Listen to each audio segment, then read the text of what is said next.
नमस्कार फ्रेंड्स। इन दिनों सनातन धर्म शब्द चर्चा में है।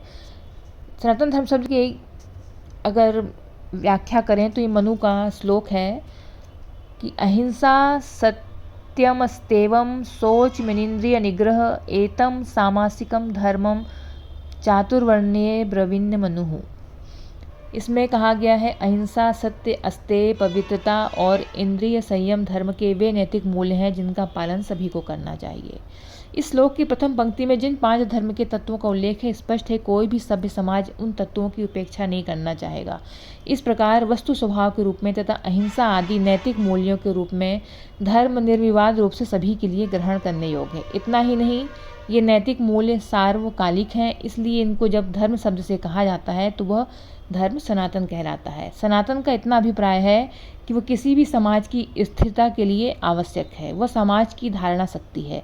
धारणाधर्मृत्याहु धर्मो धार्यते प्रजा। ऐसी स्थिति में जिसे सनातन धर्म कहा जा रहा है वह विवाद का विषय है ही नहीं। वस्तुतः सनातन धर्म शब्द का प्रयोग सबसे अधिक भगवान बुद्ध ने किया। उन्होंने कहा, शत्रुता से शत्रुता शांत नहीं होती, मैत्री से शत्रुता शांत होती है। ये सनातन धर्म है। एस धम्मो सनातनो।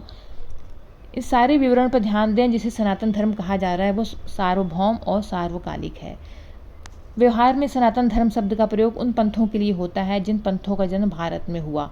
भारत में पैदा होने वाले वे सभी पंथ पहले दी गई व्याख्या वाले सनातन धर्म को स्वीकार करते हैं। इसलिए एक प्रकार से सार्वभौमिक होते हुए भी सनातन धर्म शब्द का प्रयोग उन सभी धार्मिक मान्यताओं के लिए होने लगा जिनका जन्म भारत में हुआ। भगवान बुद्ध ने भी अपने धर्म को सनातन धर्म कहा है और उनका धर्म भारत से भी बाहर बहुत पहले ही हुआ है। ये कहना भी उचित नहीं होगा कि सनातन धर्म केवल भारत तक सीमित है। सनातन धर्म को इसीलिए सनातन कहा जाता है कि ये अनादि है, किंतु इसका यह अर्थ ये नहीं है कि ये स्थिर है या कूटस्थ है। ये समय के अनुसार बदलता रहता है और ऐसे परिवर्तन के लिए इसी धर्म में अनुमति दी भी गई है।